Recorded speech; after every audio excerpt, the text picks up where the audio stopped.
All right, I'd like to call this meeting of the West Assawamsett Milwaukee School Board to order. I will be leading us in the pledge today.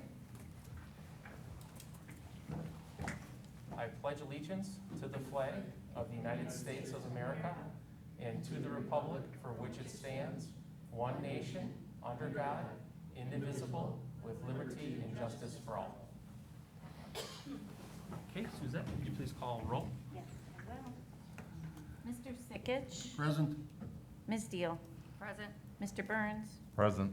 Mr. Ustruck is excused. Mrs. Justum? Present. Mrs. Carr? Here.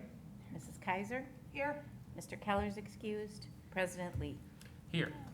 Proper notice of this meeting has been posted in accordance with the open meeting laws of the state of Wisconsin. Are there any modifications to the agenda this evening? We have no changes. All right, so we will move on to public comments. So as a reminder, you have 3 minutes to give your public comments. Please state your name and your address before beginning, and the timer will start as soon as you reach the podium. So we'll start with our in-person public comments. If there are people on Zoom who would like to provide public comments, please put your name in the chat. All right, we'll start out with John Malling.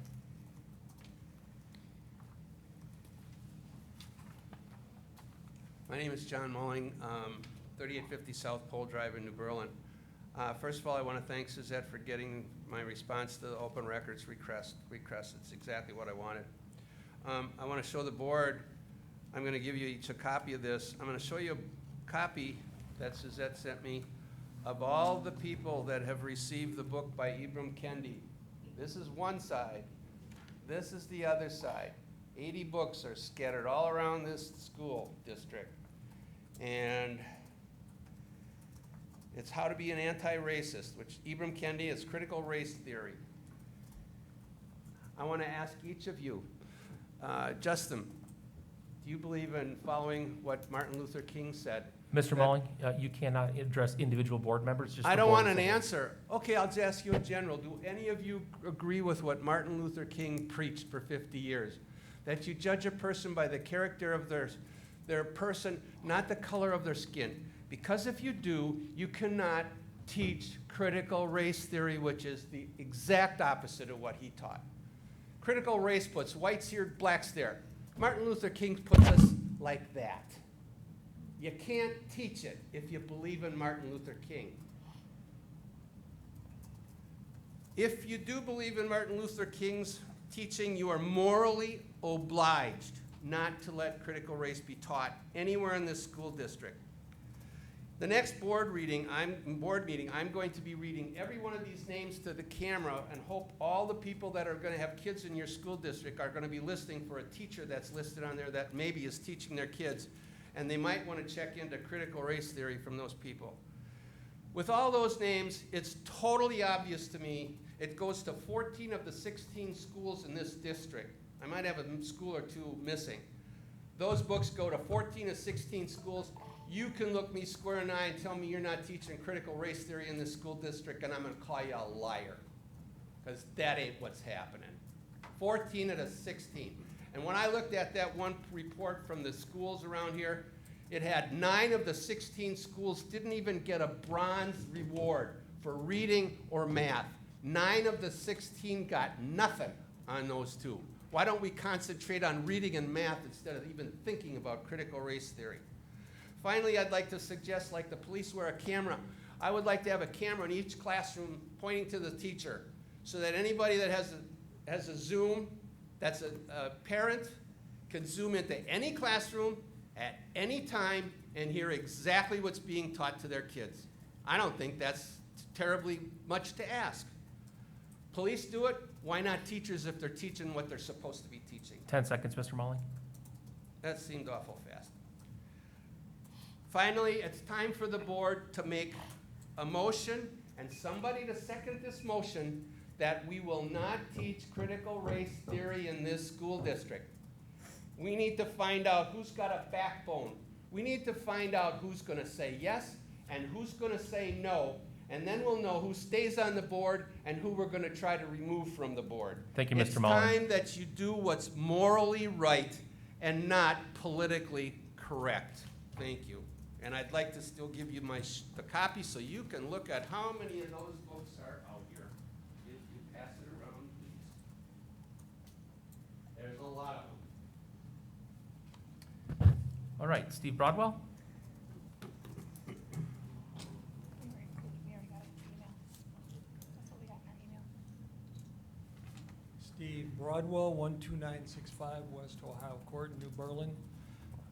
Your vote on masks is not in our kids' best interest for reasons put forth by a bunch of evidence. Reports, including from your CDC, show COVID among school children is no worse than the seasonal flu. Look it up. Certainly not bad enough to impose draconian measures like forced mask wearing that has catastrophic effects on our kids, such as depression, anxiety. Parents have told you this over and over, suicide and stunted learning. Sweden has no masks and full attendance for their 1.9 million students and 0 deaths. Georgia's recent 90,000 child study of mask versus no mask showed no significant statistical difference with or without. Brown University recently released a study showing a 20% IQ reduction for small children. Not yet peer-reviewed, but you can find it out there. You've instead chosen a path that may lead to cognitive deficits. Biden, Fauci, Obama, and his 60th birthday party with no one masked, Pelosi, Schumer, many others who did, some Republicans, they tell us to mask up, but they don't care. They go out there, they don't mask up, so do they really care? The day you voted to impose masks, most of you weren't wearing them yourselves. Biden is letting 200,000 illegal aliens cross the border monthly, with some estimates as high as 40% with COVID that he is shipping to all corners of the country, all maskless. During the last meeting, an overwhelming number of parents pleaded with you to make masks optional. Your own medical director advised against masks. Yet you thumbed your nose at us, preferring the advice of federal bureaucrats with nefarious agendas and little interest in this district, and over our parents and a doctor who are fully vested in this community. What's wrong with you? Combine all this with forcing our kids' educators to study anti-American Marxist propaganda that John talked about in the push to implement CRT concepts into this district. You choose to push our kids into social activism focused on identity and racial justice rather than pursue the colorblind ideals of the great Dr. Martin Luther King. There appears to be an effort to appease those with influence over you who might make life tough for you if you were instead to do the right thing for our kids. The NEA Teachers Union, of which your union is an affiliate, is in full support of masks and likely vaccines. With their recently adopted Item 39, look it up, they're in full support of pushing CRT into school along 10 with seconds, the Mr. Sister Broadwell. 1619 project that says this country was founded on racism. It also states full support of the anti-American Marxist BLM movement and Howard Zinn's teaching, who's an anti-American communist. Your mask decision revealed you all as cowards when making tough decisions. I think if the CDC told you to jump off a cliff, I think you'd do so. Thank you, Mr. I'm not Broadwell. sure you folks are capable of thinking for yourselves and doing what's right.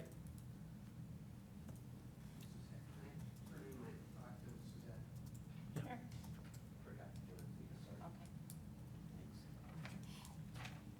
Eric North?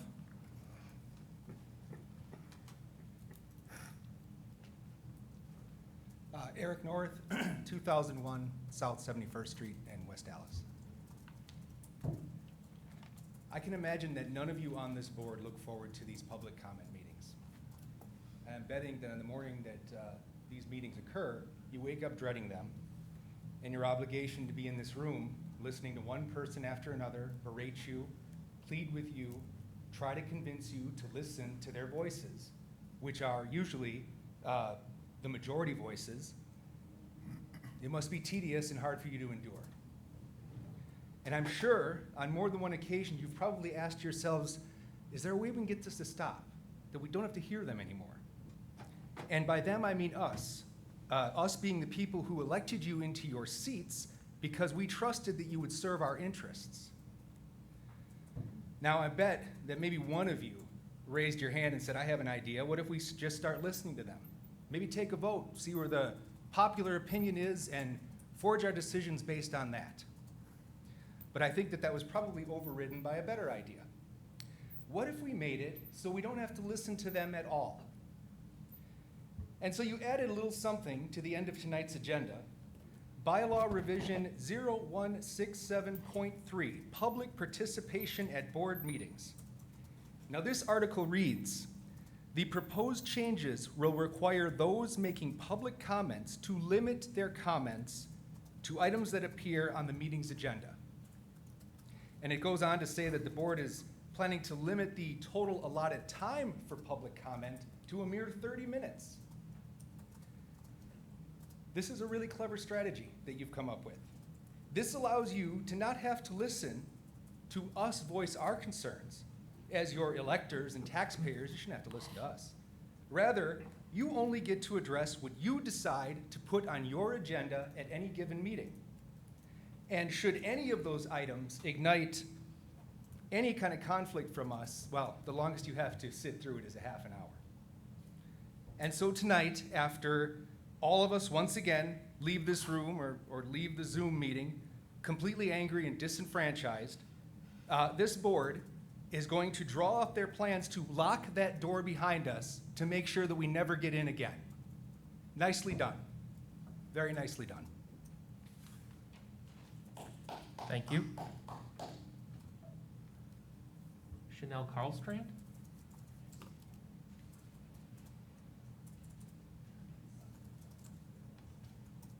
Chanel Carlstrand, 2001 South 71st Street, West Allis. As we all know, it was decided on August 9th by you, the school board, that masks were going to be mandatory for the upcoming school year. And even though the majority of parents that spoke up during that board meeting were against having their children wearing masks, you decided to dismiss their opinions and make the mask mandatory. Since this is the decision you have made, I do have some questions that I would like answered. You claim there will be mask breaks. I would like to know what your mask break policy is. How often will there be mask breaks? Can kids request mask breaks if they feel the need for one? Or do they have to wait for a specific time? Last year, the only time my children were able to remove their masks was during snack break, lunch, or outside, when you finally allowed that change. There were no additional breaks given. Parents have mentioned concerns about children that are in certain developmental stages of learning, things like facial cues, speech enunciation, and other things of that nature. How are you going to make sure that these children do not lack or struggle with these things due to masks being worn? Parents have also mentioned concerns about the emotional aspects afflicting their children due to mask wearing. Some children feel disconnected from their peers and teachers that they interact with. What are you going to do to make sure these children do not suffer? And what are your plans for children like my 10-year-old daughter who is hard of hearing? How do you think masks affect children like her? Even with her hearing devices, my daughter only receives roughly 75% of what is being said. And that is in a scenario where only one person is speaking and the room is quiet. If you have multiple people speaking or noises, like a fan, the percent she receives is even smaller. And now add a mask. The percent she receives is even smaller still. Now, because of the mask mandate, she no longer has the ability to read lips, which is something she has relied on for years to fill in the blanks for the things that she was unable to hear. Even using her FM system is no longer a great asset to her learning due to the fact that the teacher's words become muffled by the mask that they wear. Basically, you've sentenced my daughter to a school year of feeling isolated, not only from her ability to learn, but also her ability to interact with her peer group. According to the American Disabilities Act, my daughter is entitled to effective communication within the school. And that is a very challenging task with masks being worn. So I ask you again, what are your plans for children like her? I'm hoping that since COVID has been going on for over 18 months now, you've had plenty of time to come up with some ideas for these types of situations. I'm hoping that the only thoughts and discussions from this board leading up to this upcoming school year were not all about social distancing and masking our children, but about helping our children instead of hindering them. I'm sure a board that cares about what is in best interest of our children would have spent countless hours tackling all of these various issues and have come up with a slew of ideas and 10 plans for the seconds. questions they have mentioned. Unfortunately, I do not believe we have such a board. Regardless, I await your answers. Thank you. All right, So I do not have anyone else signed up for public comments here in person. So I'm going to move on to the people who are in Zoom. Just for those people speaking on Zoom, because how the audio has to work, and this is not something that I control, when you are speaking, you cannot hear us. So what's going to happen is I'm going to time your 3 minutes, just so you're aware. And then once your 3 minutes is up, your audio is going to be cut off because I cannot give you a 10-second warning because I would have to switch back and forth. So just so everyone is aware, that's just how it's going to be. I'll start talking again, and then the next person will get to go. All right, so the first person we have on the list is Jeffrey Brister.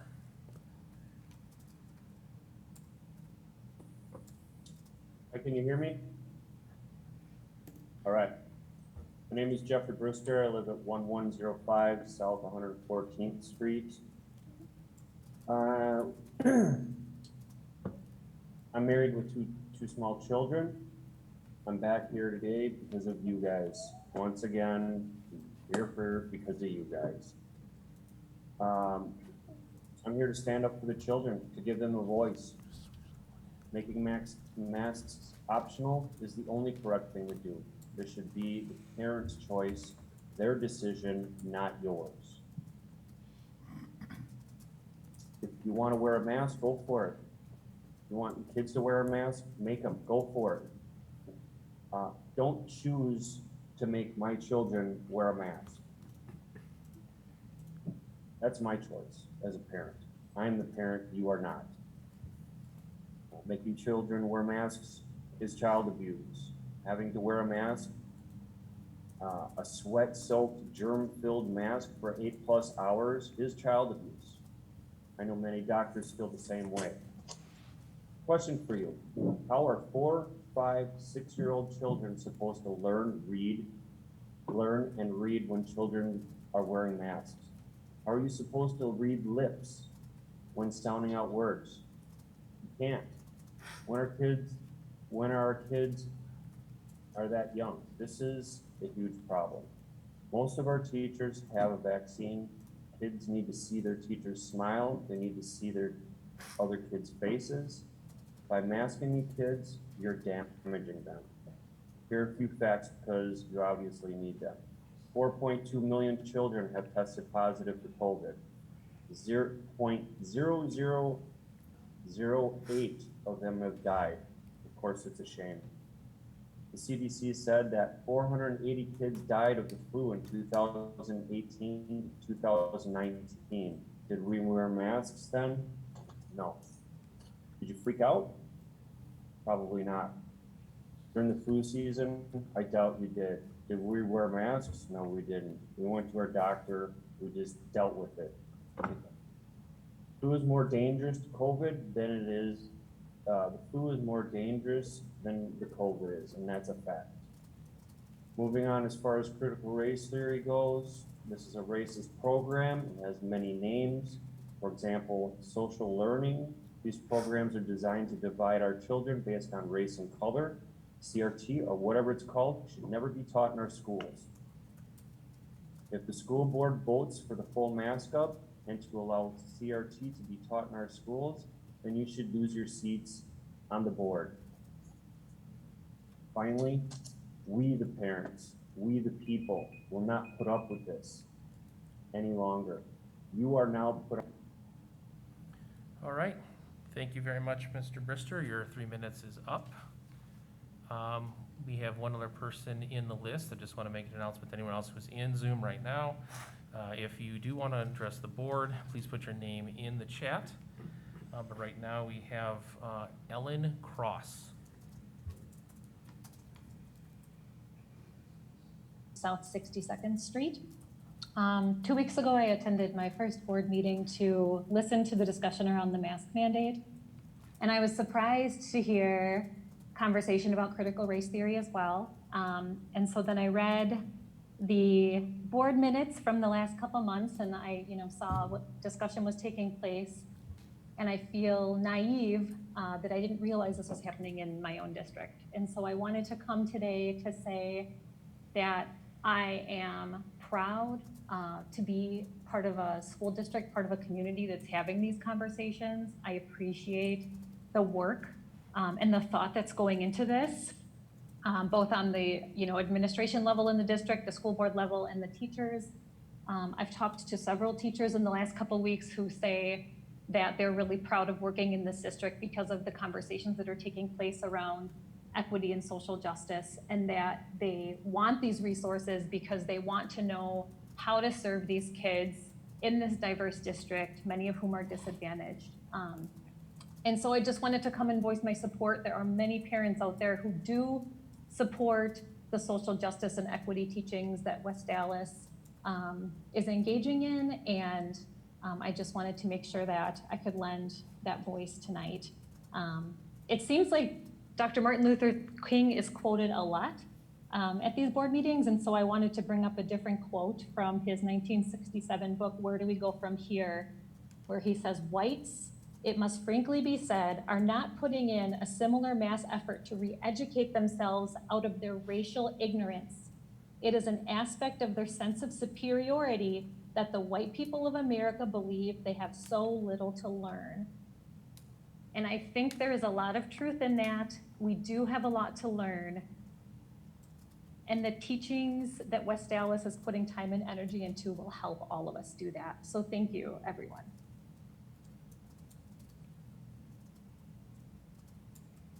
Okay, well, thank you very much. I'd like to know whose idea it was to shut us up. Mr. Broadwell, I'm sorry, your time is up. You've spoken. You cannot speak again. You guys can't answer. Mr. Broadwell, I'm sorry. You guys are something else. All right, if there's anyone else in Zoom who would like to address the board, I'll leave a little bit of time for anyone else who might want to put their name.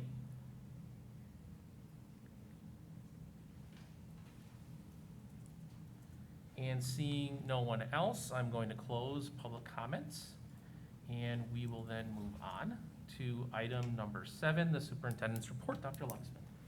Right, good evening, everybody, and thank you. This evening, we'll start with 7.1, so our update of our return to school plan.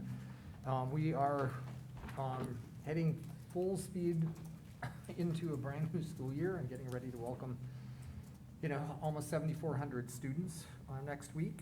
And we're looking forward to it. And there's just a lot of kind of both energy and a little anxiety in the schools as teachers are starting to come back. And what is this going to look like and feel like?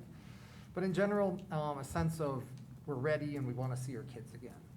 So I want to touch on, as we do with each of these, a little bit of an agenda. Again, our guiding principles, where we are with health metrics, and then a little bit of an update on staff vaccination status. And we did an update survey of staff.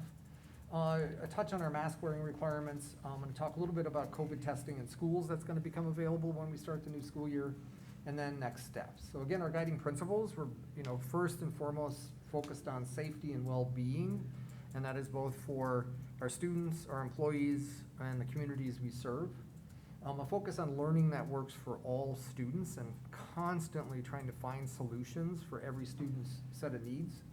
Being responsive and flexible, and then practicality of implementation. Can we actually make all of these pieces work? So in terms of metrics, the August 17th data are the most recent data, and I received this from our health department this afternoon, in fact. And you can see that right now we're going generally in the wrong direction, both as Milwaukee County and West Allis, West Milwaukee more locally, that we've moved levels in the wrong direction for us right now. Milwaukee County came down a little bit in percent positive. Well, it's more than a point, but locally we went up quite a bit in percent positive. But what Bob did share today is that what they see is the trend is probably starting to plateau a little bit, especially locally. So that's encouraging for us. And again, if we can get the numbers back into what is considered kind of the greener colors and below 5% positivity rate for West Allis, West Milwaukee, then that would allow us to begin to adjust some of the mask wearing requirements, right? So the board approved that if we're in green, and that's 5% or less, and percent positive locally, meaning West Allis, West Milwaukee, then we could start to adjust them in intermediate and high schools. We would wait until elementary students have the vaccine available before we consider any adjustments in our elementary schools. So you can go ahead and So staff vaccination status, this is really encouraging for us, and I gotta be careful how I explain this. We put out a survey to all employees, we have about 1,300 employees. Remember, many of them are part-time employees that work for recreation. We got about 50% response rate, which is really good for a survey of mostly who are teachers and don't work in the summer, so we got a pretty good response. And so of the people that responded, right, 609 of the responses, that's 92, almost 93%, report that they're fully vaccinated, which means at least 2 shots of Pfizer, 2 shots of Moderna, or the 1 shot of Johnson & Johnson. There is a small percent that do not intend to get the vaccine. I think that is also surprisingly low. Then a smaller percent not scheduled but working on it, and then a group that received their first shot have a second shot scheduled. So that means the fully vaccinated will probably continue to go up, right? And so I think it's encouraging news for us. We're gonna do a similar survey as we start the school year of parents for intermediate and high schools, only just to get a sense of vaccination status among students. We're also able to break this down by school. And so if you could go to the next slide. So there's a breakdown again. And so we just kind of put together where we are at each level. So at high school, it was 92, intermediate, 97% report being fully vaccinated. Elementary, 92, district staff, so that would be technology, folks that work in this building, some of those groups at 93%. Recreation, that I was gonna put it on there, I didn't, is at 80%. So a little bit of work with Shelley to help push and encourage folks that work for us in recreation to consider vaccination. But again, those are mostly part-time employees for us. And again, our mask wearing requirement, right? So we followed and we've been consistent in this, and even though not everybody agrees, I think it is logical right now that we continue to follow the CDC guidance, which is encourages us to, when kids come back to school, that everybody in school buildings wears a mask. And I know there's some contradiction being pointed out on social media, kind of where we are between right now and when school starts. And it just is one of the realities of trying to manage the dynamic changes that come as a part of trying to figure out how we continue to respond and stay safe during this health emergency. So right now, the mask wearing requirements are any buildings where we have young children, meaning younger than 12, those that can't get vaccinated, everybody in that building wears a mask, right? And so summer school is over, recreation day camps are over, but we do have meet and greets starting to happen. So you get to come and meet your teacher and see your classroom, or orientations for 6th graders. But when those little ones come into those buildings, and even in the intermediate schools, when we have students and some students start 6th grade at age 11, when they're coming into the buildings for those events, everybody in the building wears a mask, right? And so the obvious, thing people are pointing out is we had new teacher orientation. There's photos with some people wearing masks, some people not. Well, under that circumstance, it's highly recommended but not required. And that's kind of the space we're living in until September 1st. And I just wanted to kind of draw that out for anybody that might be listening and wondering about, what's going on with that. So there's some kind of, I think, good news, and hopefully parents see this as an opportunity to keep their kids in school and wearing a mask. So this is a graphic that was provided to us today from our West Allis Health Department. And I think it's a really easy way to explain the quarantine requirements now. And so the little guy in the middle is red, right? So that's the contact. That's the person that has a positive test, right, for COVID. And so individuals that were 2 feet or less next to that little guy in the middle, they both have to quarantine, mask or not, vaccination status or not vaccinated. They have to quarantine. But if we can keep students a little bit further away, so this is where the 3 feet or more guidance comes from. So at the 4-foot mark, somebody that's not wearing a mask has to quarantine, but somebody who is wearing a mask gets to keep coming to school. And this is where I think we're gonna use this and get this on the website and use this to help educate parents, to encourage, send your kids to school with the expectation you wear a mask, because then if you get exposed, I don't have to take any time off from work. And so they still have to monitor for symptoms, and if symptoms start to show up, they have to get tested and report and then stay home. But the initial response from our nurses in the health department is you don't have to quarantine if you're wearing a mask. And then at 6 feet, the guidance now is no quarantine, masked or not. And So, but we also know that that's very unlikely when we have 7,400 kids coming back into our buildings, right? So we're communicating with principals to work at 3 feet or more so that we have less or fewer students that need to be quarantined and fewer students missing out on learning opportunities. Then the other piece that is good news is we're going to be providing COVID testing in all of our schools. We did sign up for the pilot program through Department of Health Services with the state and DPI, and the lab that we got matched with, and I don't know how that happened, is NOAA Clinical Lab, no relation or association with this NOAA. Because when emails started going back and forth, we all got confused internally for a little while, like, why is NOAA working for them now? But that's our lab. Our school nurses will conduct diagnostic tests as needed, so if we get a student that's showing symptoms, we get parental permission, of course, we can test right at school. Then NOAA will conduct, if we need to do outbreak or pre-event testing. So outbreak testing is if we think there's something bigger going on and we won't need a whole bunch of tests in like a grade level or a school all at the same time, then they send people in to do the actual sample collection. So our nurses they'll do the immediate kind of on-the-spot testing, but they'll do the large scale testing, or if we want to do pre-event testing for homecoming or prom or any of those kind of events, NOAA would come in and do that. Then there's a separate courier service. They pick up samples, and we still have to work out kind of the routine. Do we need to centralize samples? Will they go to every single school building? That's a little bit of a detail we're still working out. We get results back in 24 to 48 hours, and they're delivered to parents via email. So when parents give consent, it's through a registration with an email. And the final bullet, which is good news for all of us, there's no cost associated with us for any of this. So this is state dollars to support kind of the COVID response, but we're not required to use any of our ESSER funds in order to provide the COVID testing. And that's no cost to families as well, Correct. right? Yeah, no cost to Yeah, us or thank you. families. Yeah, so next steps, we'll be communicating the COVID testing opportunity to parents. It is in the big welcome back to school letter, but that's an 8-page letter at this point, so this will probably get a little bit buried, so we need to communicate this several times. We're launching an incentive program to encourage students to get vaccinations, and Amanda is setting up for the big kickoff tomorrow, otherwise she could be here and explain this better, but it's a campaign that if you show your card or you go get vaccinated and you bring your card, you show it to the secretary and you get a free pair of socks that are custom branded to your school mascot and your school colors. And we did review all of this with our attorneys because we were a little concerned that are we crossing a HIPAA line here where we're identifying through the socks that there's some kind of private medical information tied to this. And they said under the circumstances and what we're trying to do to encourage vaccinations, they said Claire, all of you know Claire, advised just make sure you also sell the socks at the school store or at the front counter for whatever it is. So anybody that wants a pair of these socks can get a pair of socks.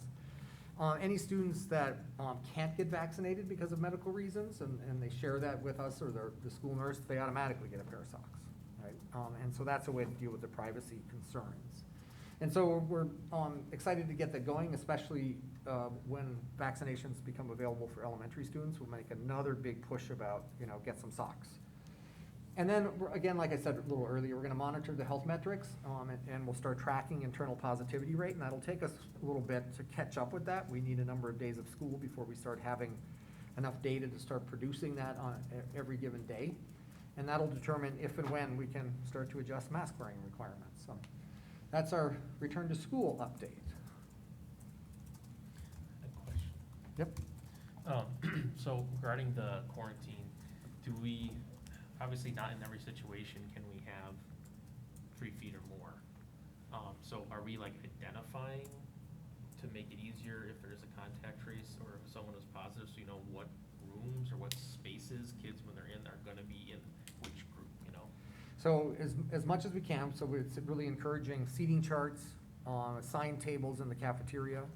They even, in the spring, we went to actually assign seats in the cafeteria, but having some of those systems in place helps with the contact tracing and knowing how big of a net, so to speak, needs to be cast in that particular circumstance.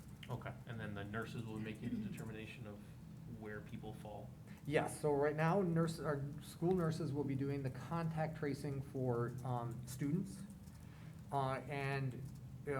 Until we get further into the year, that we've asked the health department, they've agreed to continue to do athletics.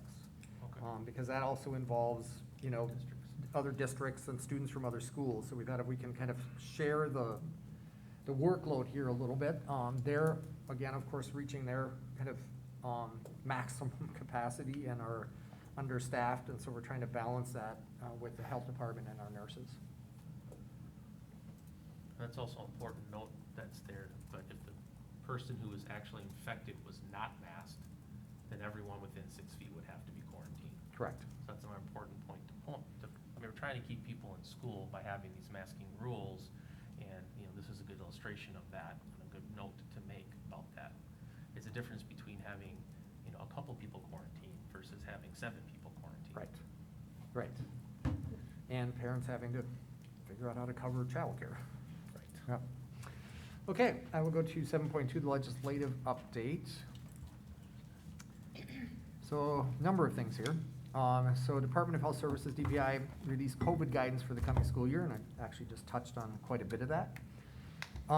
And so this is, again, constantly being updated, but the recommendations emphasize universal masking amid concerns that the Delta variant of the coronavirus is driving a surge in cases of COVID-19, and many school children remain unvaccinated or are unable to be vaccinated.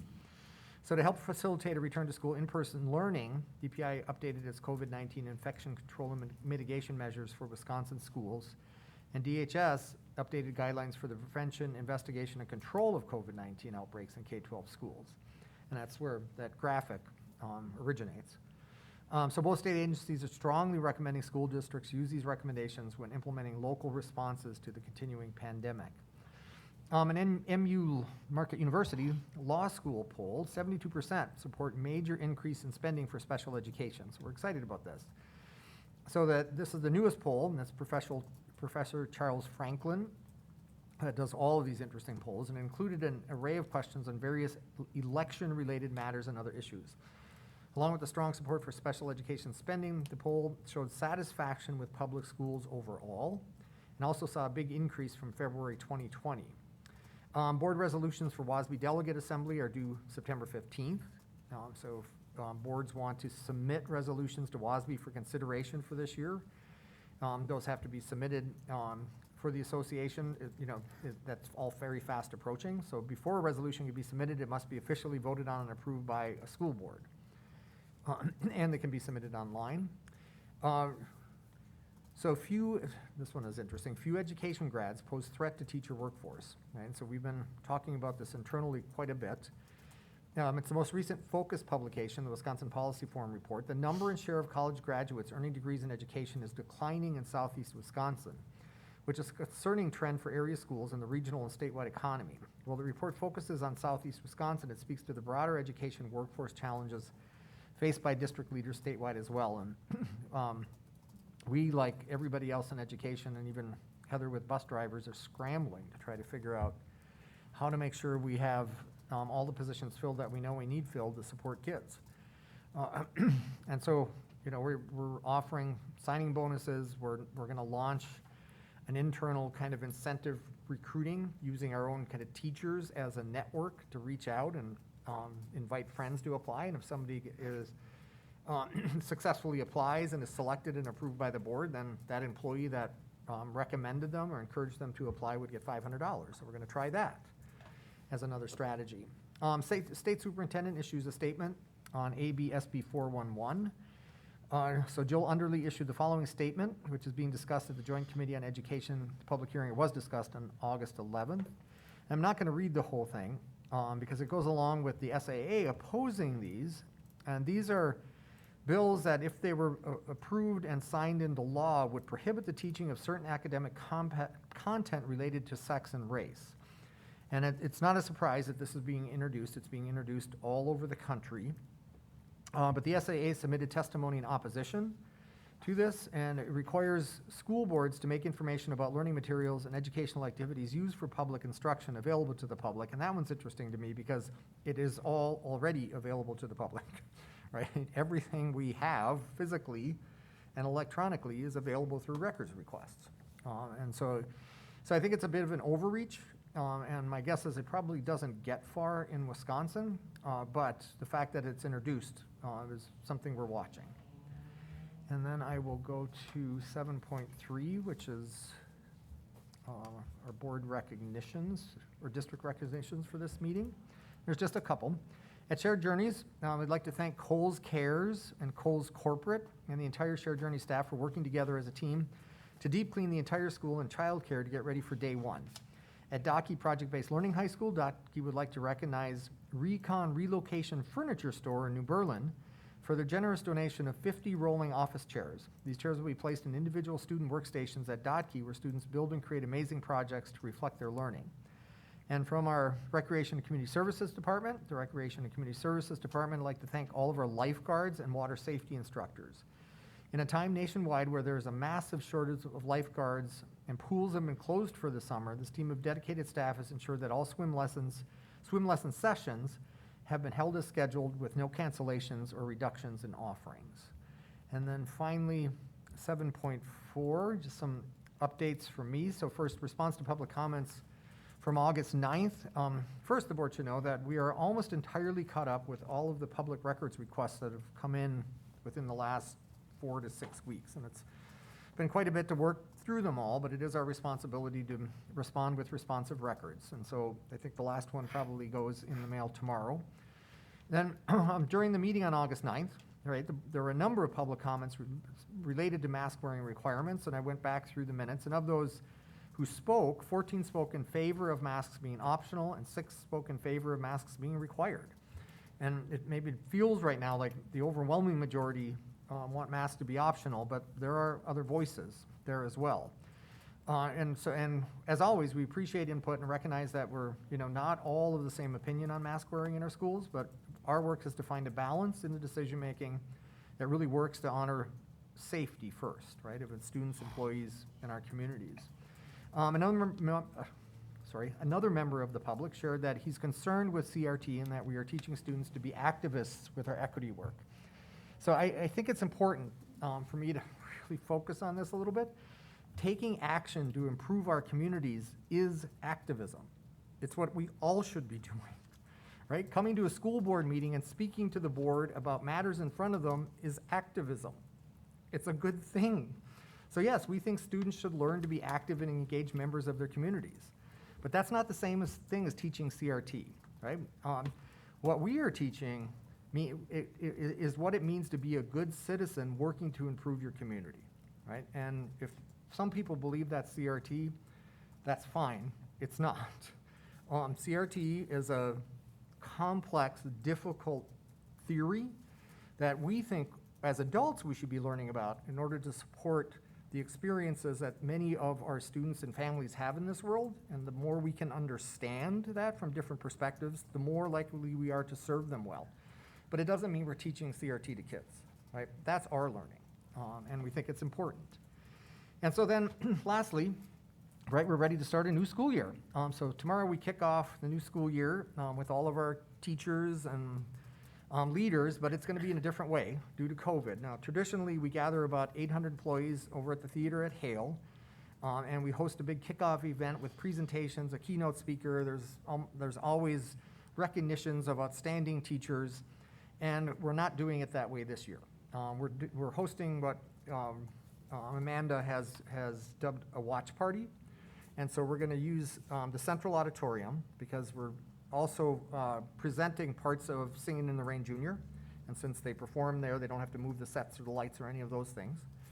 So we're going to use the Central staff, Franklin staff, and Shared Journey staff as the live audience, so to speak, and then live stream the event, and then schools will be both receiving the live stream and be able to log into a Zoom meeting simultaneously to engage. And we're not sure, we're trusting Mary Pat. I want to thank Mary Pat Michaels, Jordan Pollard, and Zach Beeksma, along with Amanda Stewart and our technology people, to try to figure out how to coordinate all of this. And there are weird lag times that may happen, so it may get a little clunky, but we think it's the safer approach. Everybody gets to be with their school teams. We're asking each principal to highlight a teacher, so we'll have a little pause in my presentation and turn it over to the principal at each site to recognize with a special substantial gift for their classroom. I'm not going to reveal too much because we want it to be a bit of a surprise.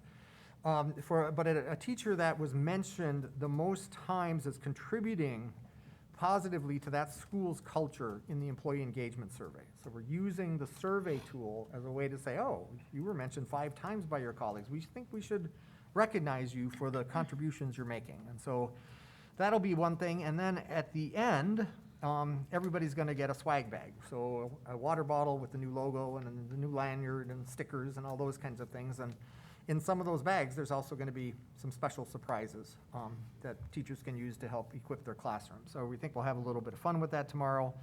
You know, a lot of the focus will be on where we are with our strategic plan and our mission and vision work. And so we continue to really focus on those things, but also want to celebrate the things that our teachers have done in the past year and will continue to do to keep us moving forward. And so then next Wednesday, we welcome all students back to school for the new school year. And the way this kind of plays out, if I were in a principal role, I would love the start of this kind of school year where you get 3 days, and then there's a long weekend, so you can adjust if you need to and adapt, and then you have 4 days. So we're kind of easing into a year that's going to be challenging no matter what. And so just the way the calendar falls out actually works in our favor. And so that concludes the superintendent's report. All right, thank you very much, Dr. Luxman. I'm going to move on to board reports, starting out with a review of the board calendar. So today, August 23rd, we have a regular Board of Education meeting. On Monday, August 30th at 6 p.m., we have I believe, the final board workshop meeting for the facility planning workshop, where we will go over the survey and let's see if those questions are something that we agree with. On Monday, September 13th at 6 p.m., we have the budget hearing, the public budget hearing, and a regular Board of Education meeting. On Monday, September 20th at 6 p.m., we have a board workshop, which has not had a topic picked for it just yet. And on Monday, September 27th at 6 p.m., we have a regular Board of Education meeting. All right, so I'll move on to board committee reports with item 8.2.1, college and career readiness. Ms. Kaiser. Yeah, so at the August 9th College and Career Live Readiness meeting, we were joined by Greg and Amanda from DOTKey. We discussed the Innovations in Education grant and are considering an hour early release for DOTKey on Wednesdays for the necessary project-based learning planning times for staff and administration. And students would have the opportunity also to continue working on projects and have that opportunity. Committee members were in favor of giving DOTKey this time period. Secondary staff were in favor of block scheduling, but families were not so keen, so there will be a creation of a committee to create block scheduling for the next year. Very good. Anyone have any questions? Can you just repeat that last part? So about the block scheduling? Right now, secondary staff are in favor of a block schedule because they have a longer time to teach and then do projects and all those activities. Yeah. Families, I think, are unsure about it, but we will form a committee. There will be a committee that gets formed. So we're going to move forward and just research it Yeah, more. rehash it and see how we can get that to work out. Yeah, that sounds good. The primary concern with that last year and some of the surveying that we did was just taking some more time to make sure everybody has the ability to give input. So we'll have a teacher committee looking at that. And then we also will have a teacher committee looking at potentially standards-based grading in grades 6 through 12 to align to what we do in the elementary level. So we discussed both of those and then using more of the flexibility waivers that are available through GPI at our committee meeting. Any other questions? Otherwise, I will move on to item 8.2.2, which is the financial stability and efficiency report, which Brendan is going. Brendan will be doing tonight. Brendan Thank will you. be doing. Yeah. So for our financial stability and efficiency meeting, we actually had a very small group. It was just myself and Caitlin. And in that meeting, we just touched on a few things where we discussed some of the Neola policies and what we're looking at changing or adjusting with them for language. And we just looked at a couple of clarifiers for questions, and we were reaching out for more information from there. We also talked about ESSER funds that are coming and are here and what our best use for them is. One of the things that we talked about was the need that these funds accommodate learning loss components, and we've gotten some employee feedback and district feedback on what would be useful in helping with utilizing those funds, and then just kind of seeing where best we can direct these as we get them, but we don't quite know what they're going to be yet, so that's still up in the air a little bit as far as what we will be able to accommodate. And then the last part that we talked about was the budget, which, as Caitlin has iterated several times, is highly detailed and is looking at making sure that we're running it in a way where we have all of our funds and our needs accounted for, and we don't have very many surprises. The issue is right now, there are still funds at play that could be coming from the legislature, and so as far as how that plays in into what we do with our budget with that information when it finally does come is still in question. But right now, what we have and what we know, we have everything accounted for, and we should be running in a good place right now. All right. Thank you very much. Any questions about the financial committee? If not, I'll move on to item 8.3. Are there any board member reports of community events they would like to talk about? Yes, Kristen. I had the pleasure of seeing the West Allis Youth Theater do Singing in the Rain on Saturday night. It was so wonderful and beautiful, and the kids were just shining stars, and it was like threw me back to all my musical days. And I just want to say thank you to Jordan Pollard and everyone who was involved in it, because it was a fantastic show. Great. Anyone else? Yeah. And I will reiterate that, and I did have a chance to talk with Jordan, and apparently we have a very young, talented group that sings, so that's going to be awesome for our program going forward in the next couple of years. So if you didn't get to see it, you missed a great show. That's fantastic. Anyone else? Yeah. Amy. Oh, sorry. I was actually able to go to the first Hale varsity football game. So if anyone, I encourage people, if you guys can get out there. It was pretty, I thought it was a pretty good game. It was exciting, and it was nice to see everybody on the field. So definitely, I think our next home game is September 10th. So I encourage everyone in the community to show up if you can. So. Great. Jeff? Well, those of you that have been on the board for some years with me know that every year our West Allis, West Milwaukee Monogram organization does a Meals for Veteran. This year that is on September 18th, and the cooking will be done at Greendale Legion 4, post 416. I believe it's over off of Grange. I don't know the exact, but I can guarantee you I will have tickets available the next time we meet. I haven't received my tickets yet. Excuse me, the dinners are $12 a piece. You can buy them and show up and take them home with you, or you can buy them and donate them to a vet, and then we deliver those to various VFW posts and American Legion posts, and then to Zablocki, the VA Center. Great. And I should say, the money that we get from that supports athletic scholarships at Hale and Central. Very good. And if someone wanted to purchase tickets, would that be cash check? Do you take Venmo? If What's it's a check, it would be WAWM Monogram Club. Okay. And I guess if anybody's watching Zoom, send me an email and I can get you the tickets, or call my house. Got it. All right, thank you very much. Any other Thank you. events? All right, if not, we'll move on to our consent agenda. So we have item 9.1, approval of minutes. So we have 3 approval of minutes here. We have a regular Board of Education meeting from July 26th. There was an omission on the original approval that we are now correcting. The regular Board of Education meetings from August 9th, and the board work session and special meeting minutes from August 16th. We have item 9.2, the employment summary, item 9.3, the supplementary contracts, and item 9.4, the financial summary. Is there anyone who needs anything that would separate it out? If not, we'd look for a motion.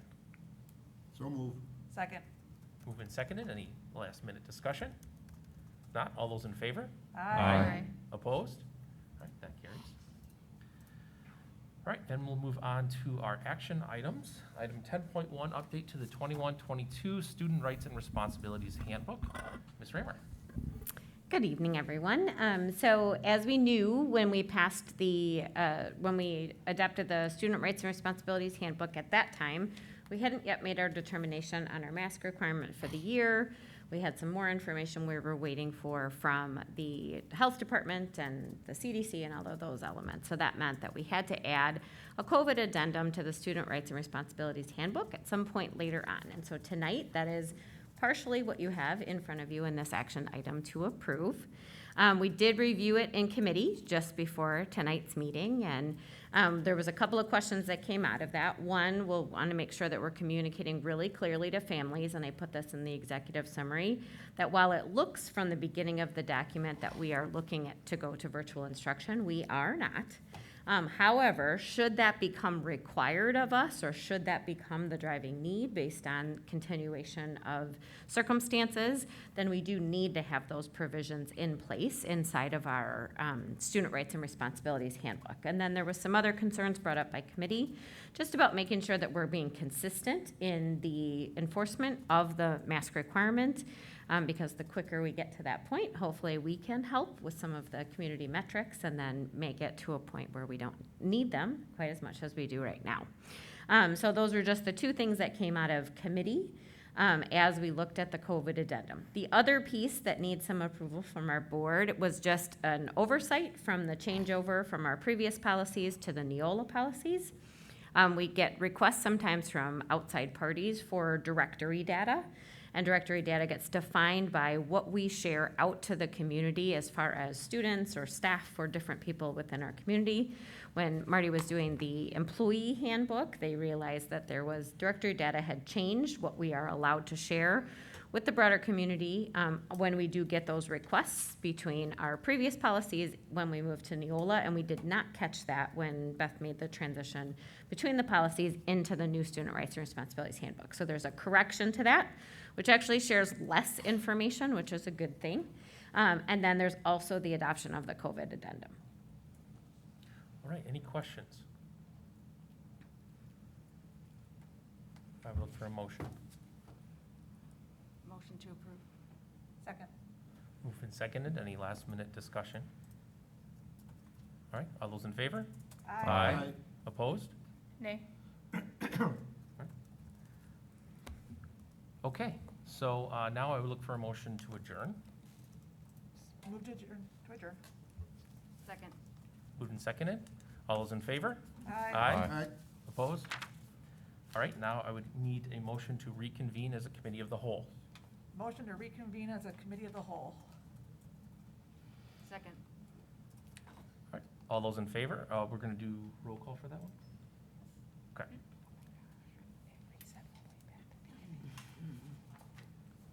Mrs. Kaiser, Yes. Mr. Burns, Present. Mrs. Justum, Yes. Mrs. Carr, Yes. Mr. Sikich, Present. Mr. Ustruck is excused, Mr. Keller is excused, Ms. Deal, Yes. and President Lee.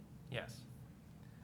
All right, so we are convening as a committee of the whole to discuss a possible change to policy, item 12.2, which is public participation at board meetings as a first reading.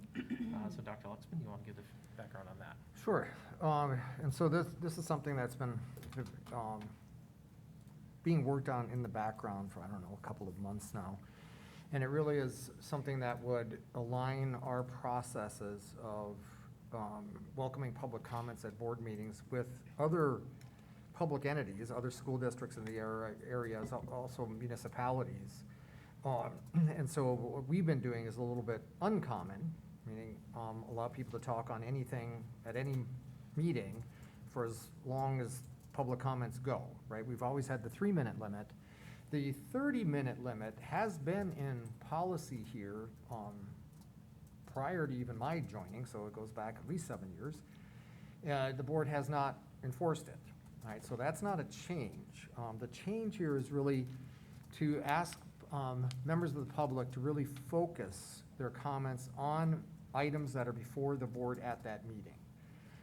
And what that does is that then it allows for the board to really hear public comments about, okay, what are we considering today, and are there opinions about that out in the public? And so we welcome those so that we create the space for those, and it also just allows for more efficient operation. So it's really about focus and efficiency. For example, the city of West Allis does precisely this, right? So that if you want to make public comments there, you are limited to commenting on something that the council is actually considering. Milwaukee Public Schools does this. They actually take public comment at committee meetings. So they have a much more formalized committee structure. And so, but there too, you can only speak to things that are actually on the committee agenda. Right? They also have the 3-minute limit. Greenfield Public Schools, for example, limits 2 items on the agenda, a maximum of 15 minutes. And they also have the provision that it can be extended, but the board has to vote on it. So it's not a new idea. It's simply, I think, aligning our efforts to facilitate public comments with, what seems to be a reasonable practice in surrounding school districts and municipalities. And then at the same time, assuming the board approves the first reading, we bring it back again to the full board for the second reading. So if there's any feedback or adjustments, we make those within the 30 days when it is held in committee of the whole.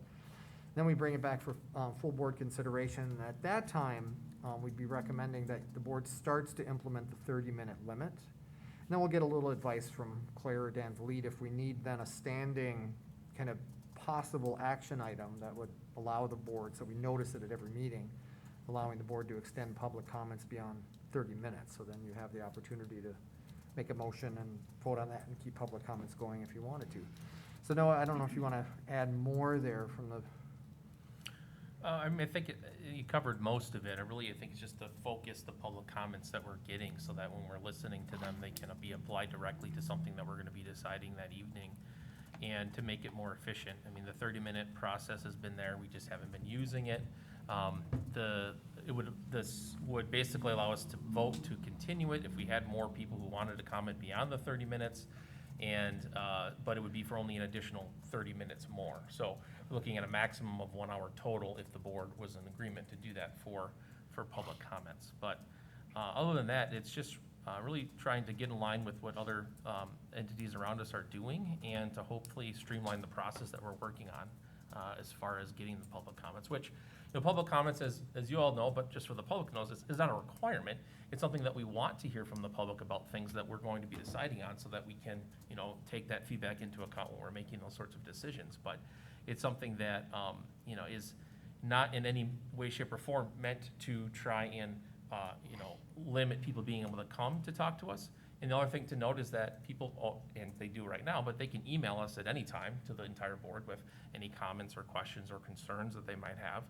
And that would obviously still be in place. This is really only focusing the physical public comments they listen to at regular board meetings.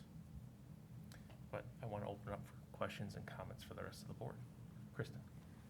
Full disclosure, I did mention at the last meeting that I was kind of wondering if we should go in this direction. I will say that I'm okay with the 30 minutes situation, because we were thinking to vote to extend. But my first meeting, I spoke on a subject that was not on the agenda. It would make me a hypocrite, because sometimes things need to be said by the public that we may not be akin to, we may not be aware of what's going on. It doesn't always end up as an agenda item, because it might be something that someone's been holding in and needs to come to talk to us about. And yes, there are numerous avenues for people to reach out to us, but I think we can encourage people to speak to the agenda, but I do think in the best interest where I am to not move forward on that item, but begin to enforce the 30-minute and then vote for an additional time. And that's just how I feel. There was another thing that we didn't mention. This also is limiting speakers for people who are related to the district. That's another change this policy is doing. So before it was open, we didn't have a limit. It could be anybody. This would limit it to only district residents, people who have students, staff, parents who are in the district. For the most part, with some minor exceptions for things that may be related to people who don't currently live in the district. Or maybe it's related to open enrollment seats, for instance, something like that. That might be something that would pertain to us directly. So that is another change to the current policy. Amy. I'm going to reiterate what Kristen says. I am actually in agreement with the 30 minutes. I'm not in agreement with I just think that we have very limited agendas sometimes, and there's a lot of things that we discuss in committee or that is going. I don't feel like we can take the voice away from our residents and from our constituents. If we want to look at maybe you can only talk on a certain topic maybe once a month, fine. But I just feel like you know, like Kristen said, there might be things that we don't know about, or maybe someone just wants to address something that is never gonna come to agenda. And that there is possibilities that that could happen. So at this point, I'm not feeling, I just don't think that we need to shut down the voices of some, I mean, I know we're not shutting them down, but I just feel like it's part of our obligation is to listen to the people in our community. And, yeah, so I'm not gonna, that's where I'm at. Jeff? When I read this, there's no way I could support this. I don't think you can invite people to get their ideas, but tell them, but it can only be the ones that are listed here. I think as a constituent, they should have a right to walk up to that podium and talk about anything that they want to that pertains to the education in West Allis, West Milwaukee. The 30 minutes, I knew about the 30-minute total, that I can go either way on, but having to do only off the agenda, no possible way could I support that. Okay. Anyone else? Jane? Okay, so it sounds like we're all in agreement to that. I did write some things that I thought might help. So I'm afraid that this sends the wrong message to our community.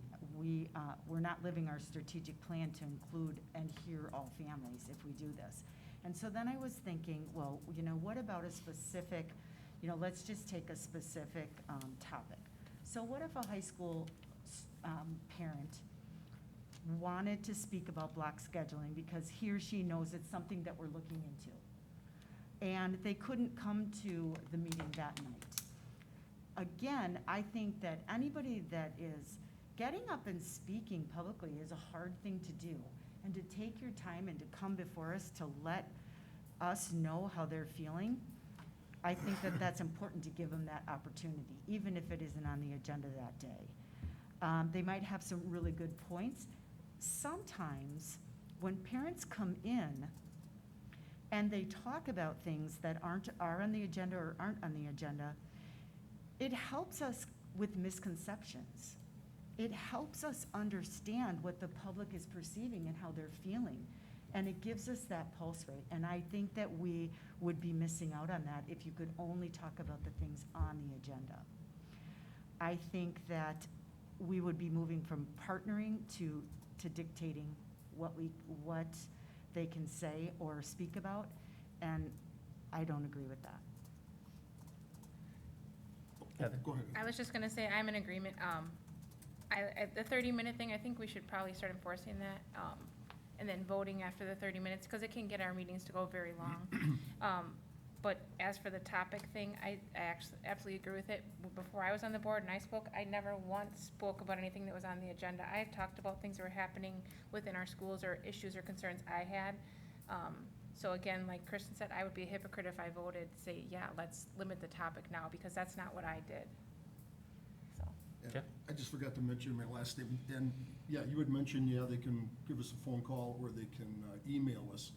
But if they wanted to get out to the community and get it into the minutes in the record, it might not be something that's on our agenda. And I think they have a right to do that. All right, anyone else? Brendan? Yeah, I think when I first saw this, I actually liked the idea because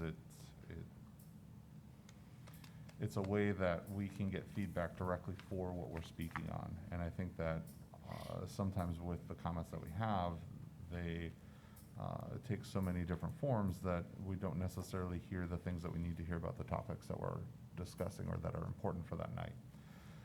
But at the same time, looking at it and looking at our equity viewpoints, I mean, we have people in the community that they may be working and they can't get to the meeting, and so if they can't get to the meeting, they can't share their thoughts. And I don't know that we would be living up to our own equity standards if we put this in, because those people would be left behind when they want to get something out. And it's kind of the same. They can email it, but you know, it can be much more powerful if there's something that they are passionate about putting it in public and in person. So I guess I'm not for the limiting what topics they can address.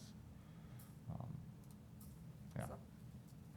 Kristen? So as a committee, could we move forward with removing that piece of it, but then talking about, people from the community, or those who can speak, and starting to enforce the 30-minute?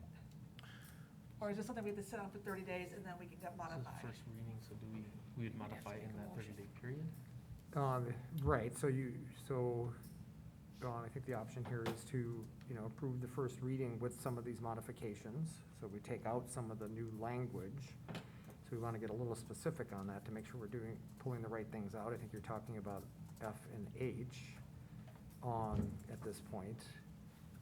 The 30 minutes is already in the Yeah. current policy, so that's not a change. It's just an understanding that, as we work through this, that there's a point at which we'll start to reinforce or enforce that. And with all of these things, policy is, right, these are the board's policies, so these are things that you want to decide together that you want to live by. It doesn't matter to me or the administration what it is. It's really important the way you want to facilitate your work as a board. And so, either way is entirely fine with, the way we do our part of the work. So I think what I'm hearing is letter B would stay with the proposed language, right? So we clarify kind of who's welcome to speak, and it still is pretty wide open.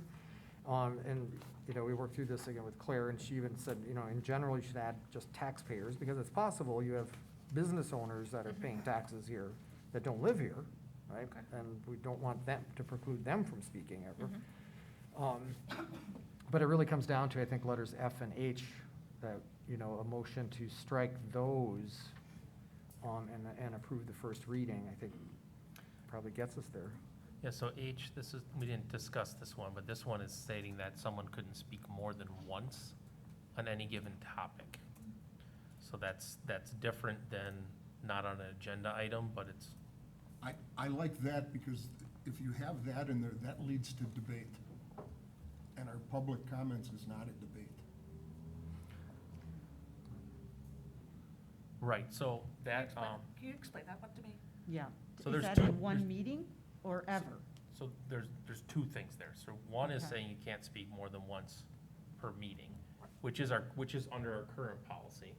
But there's a separate section that would say, so someone talked about topic A at one meeting, and then came back to the next meeting, and wanted to talk about topic A again, then from that same person, it wouldn't be allowed if it was the same thing. No.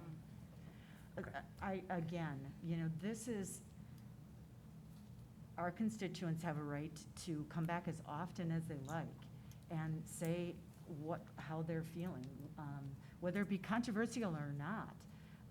A lot of times people come with things that are not as controversial and they want to follow through or follow up on things, and they need that opportunity.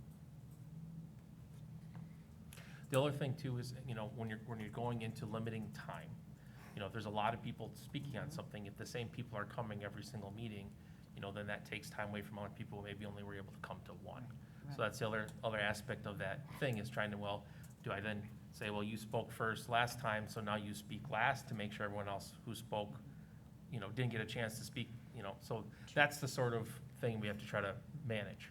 Would it be beneficial to put, when they just put their name and address, but also perhaps a topic? So if it is a repeat person, that you look at the topic that they're putting on there? Yeah, they do have a topic. Assuming that they do it.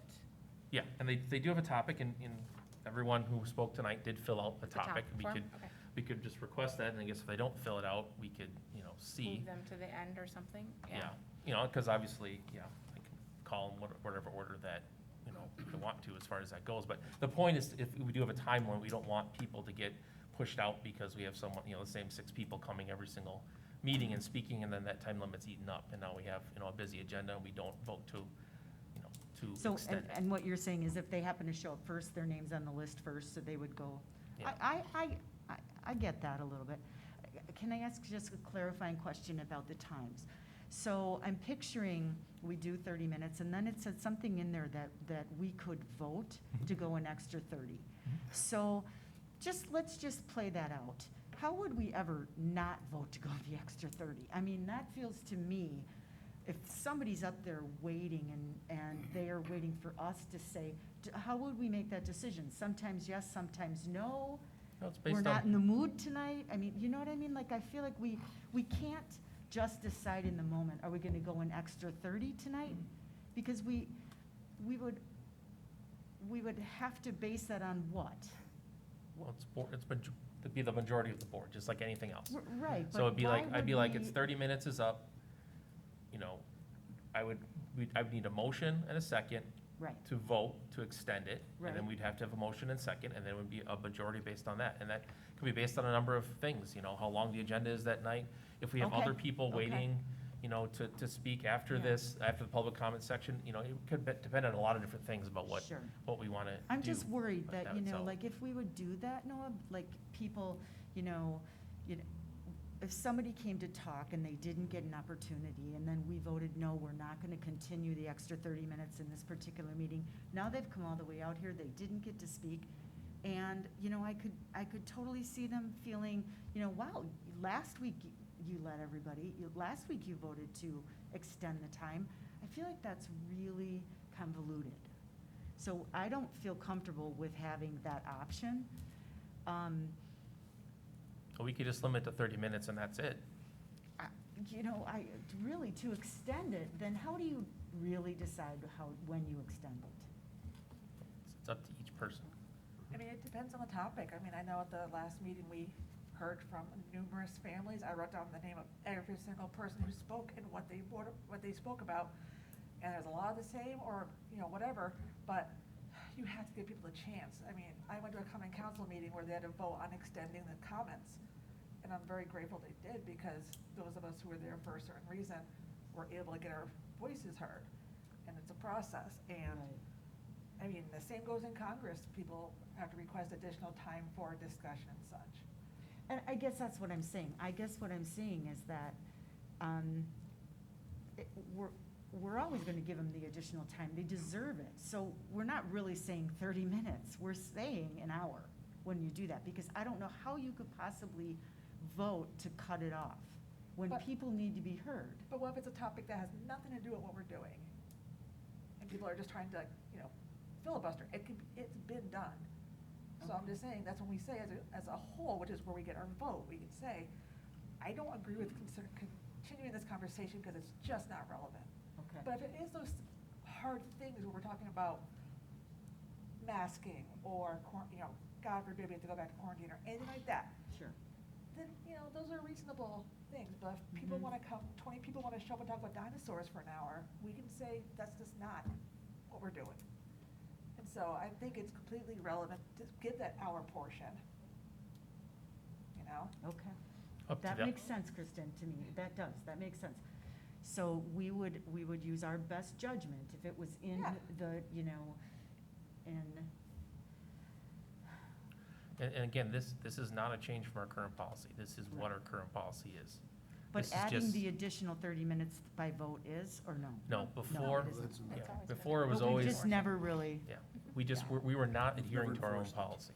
okay, Really what it came down to. got it. And so, Okay. this is just saying that because we're looking at other changes to the policy, when those changes would go into effect, we'd say, okay, now we're doing the 30 minutes, we'd have a timer, you know, it's all formal. So there's a delineated time point where we're starting to do it, and it's, you know, it's very open, like this is something that everyone will know about, it's coming, because this has to sit for 30 days in our committee as a whole, before it comes back to us for that second reading, and at that date, the approval would happen, and then moving forward from there is when we'd say, okay, these are the rules that we're adhering by. Okay. Kristen?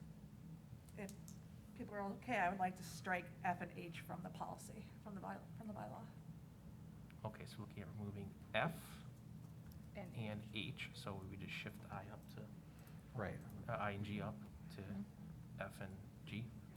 Right. So beyond that, we're okay with the language? F and H are out, right? Right. Correct. Thank you. Shifting up the other two items that are still left there to give us a new F and a new G. I'm comfortable with that. Do I need a second if I move to do that? Unless there's other discussion. Nope. we can't. So, public comments is over, there's no more comments. You may submit anything you want to say to us via email, or you can come to the next board meeting. Never had 30 minutes. When you have people here, you have to be. So we'd I be second looking that at doing. motion. They don't Second? need 30 Okay. Yeah. minutes. So we have a, So what do you we want? have a 30 minutes motion and a is second fine. for this. And is there any further discussion? You didn't have mass on Not? the All those in agenda favor? tonight, so Aye. you Aye. didn't Aye. have to Aye? Aye. mass either. Aye. Opposed? All right. That And if passes you the want to first reading. battle, Yeah. shut us down, and then you'll really have a battle. Yeah, the other thing to remember in a second reading, we don't quite have the language the way the board likes it. You can still tweak it at the second reading too. Very much. Yeah, so there could be further, You're not aiming us. if there's further things that we might need to adjust as far as the language goes, that may come up, but then that would be noted in that second reading. If there's no changes, then that'll be noted at that time that it's as we passed it in the first reading. Okay? So that carried unanimously, is that It correct? carried unanimously. I don't know if Ryan is on here. Nope, I don't see him. Yes, carried unanimously, that's correct. Everyone voted yes for that? Yep. Yep. Okay. All right, so that is all that we have on the agenda tonight, so I look for a motion to adjourn. Move to adjourn. Second? Moved and seconded. Any last-minute questions or comments that we just have to get done? If not, all those in favor? Aye. Opposed? That carries. We are adjourned.